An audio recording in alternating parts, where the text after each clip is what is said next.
A graça e a paz do nosso Senhor e Salvador Jesus Cristo. Aqui quem vos fala é Bruninha.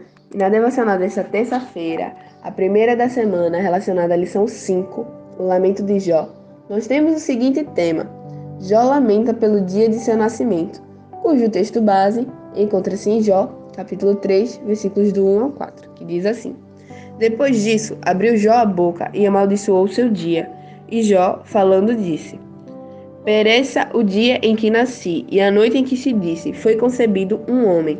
Converta-se aquele dia em trevas, e Deus, lá de cima, não tenha cuidado dele, nem resplandeça sobre ele a luz. A partir desta leitura, nós podemos ver que a classificação do livro de Jó como um texto poético é ressaltada neste momento com a presença de figuras de linguagem para ressaltar o sentimento que Jó possuía. É utilizado metáforas para demonstrar tamanha a dor, tamanha a profundidade de sua tristeza, de seu sofrimento. E não porque ele havia pecado que ele estava passando por isso.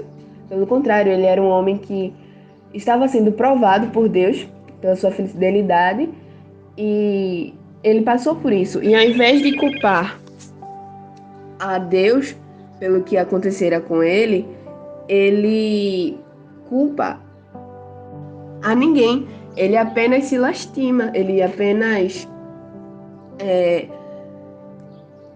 demonstra o seu sofrimento.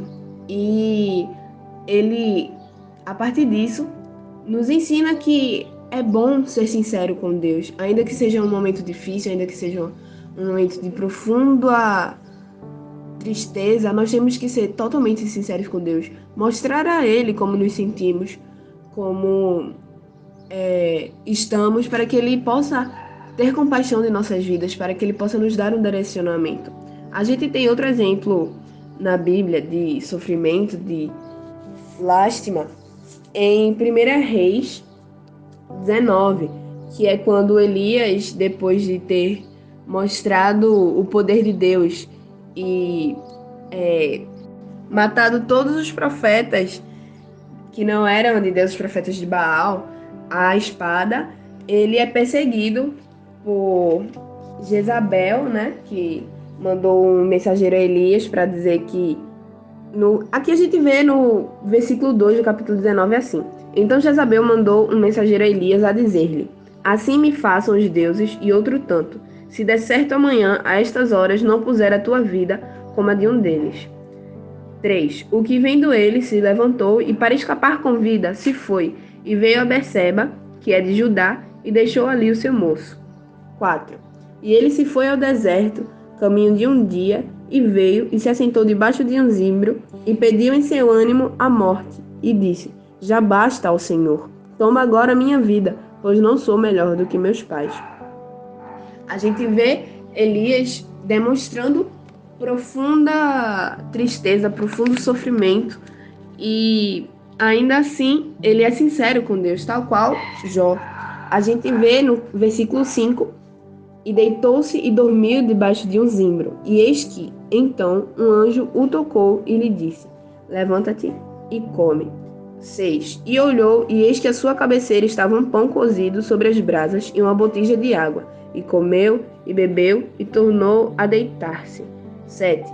E o anjo do Senhor tornou segunda vez e o tocou e disse: Levanta-te e come, porque muito comprido te será o caminho. A gente consegue ver no versículo 6 e 7, a compaixão que o Senhor teve pela vida de Elias após ele ter sido sincero com ele e demonstrado o que estava se passando em seu coração.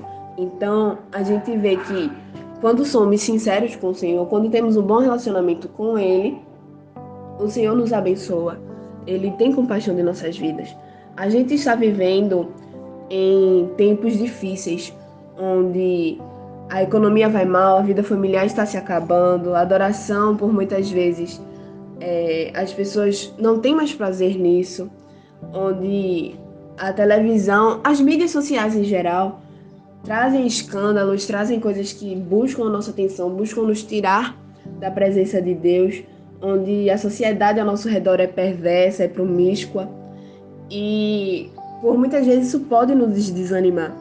Mas para que possamos prosseguir olhando para Cristo, prosseguir firme e forte na presença do Senhor, é necessário que meditemos na palavra do Senhor. A gente vê em Provérbios, capítulo 16, versículo 20, assim: o que atenta prudentemente para a palavra achará o bem, e o que confia no Senhor será bem-aventurado. Então, que a gente possa estar atentos à palavra de Deus, confiando nele, para que possamos ter esse refrigério em nossas almas, para que a gente consiga achar o bem e ser bem-aventurado.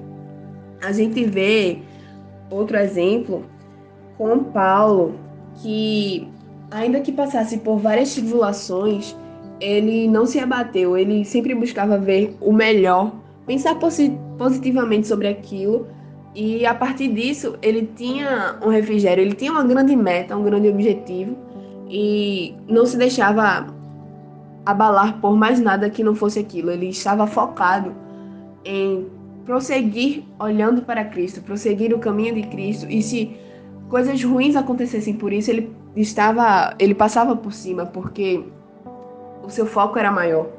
A gente vê em Filipenses 1, versículos 15, 16, 17 e 18, que eu vou ler. Verdade é que também alguns pregam a Cristo por inveja e porfia, mas outros de boa mente. Uns por amor, sabendo que fui posto para a defesa do Evangelho, mas outros, na verdade, anunciam a Cristo por contenção, não puramente, julgando acrescentar aflição às minhas prisões. No caso, eu li até o 17, e aqui Paulo está falando sobre a sua prisão, suas prisões, né? E que como isso contribuiu para o proveito do Evangelho. Ele viu o lado positivo em suas prisões. Lendo agora o 18, mas que importa?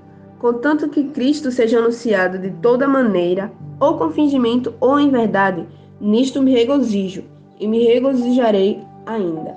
Ou seja, ainda que as pessoas não pregassem a palavra do Senhor puramente, em detrimento de outros que faziam de maneira certa, mas sempre tem aquelas pessoas que vão contra. Ele não se deixou abater por isso, ele não se deixou abater pelas suas prisões, ele ficou feliz, ele se regozijou, porque a palavra de Cristo foi espalhada. E só isso, que é seu maior objetivo, foi o bastante. A gente vê também Filipenses 3, perdão, versículo 13 e 14, que eu vou ler também aqui. Irmãos, quanto a mim, não julgo que o haja alcançado, mas uma coisa faço, e é que, esquecendo-me das coisas que atrás ficam e avançando para as que estão diante de mim, prossigo para o alvo, pelo prêmio da soberana vocação de Deus em Cristo Jesus. Paulo, tudo que fosse lhe abalar, tudo que tentasse lhe desanimar, ele deixou para trás, ele esqueceu e continuou prosseguindo para o alvo de Cristo, visando o prêmio da soberana vocação de Deus em Cristo Jesus. Que possamos nos espelhar nele, que possamos nos espelhar em Elias, em Jó, que ainda em momentos difíceis contam para Deus o que está no seu coração, entregam a ele as suas aflições e a partir disso tem o refrigério no Senhor, que a gente possa guardar a palavra dele para que possamos prosseguir em frente, seguir buscando o prêmio da soberana vocação de Deus em Cristo Jesus. É isto, fiquem na paz.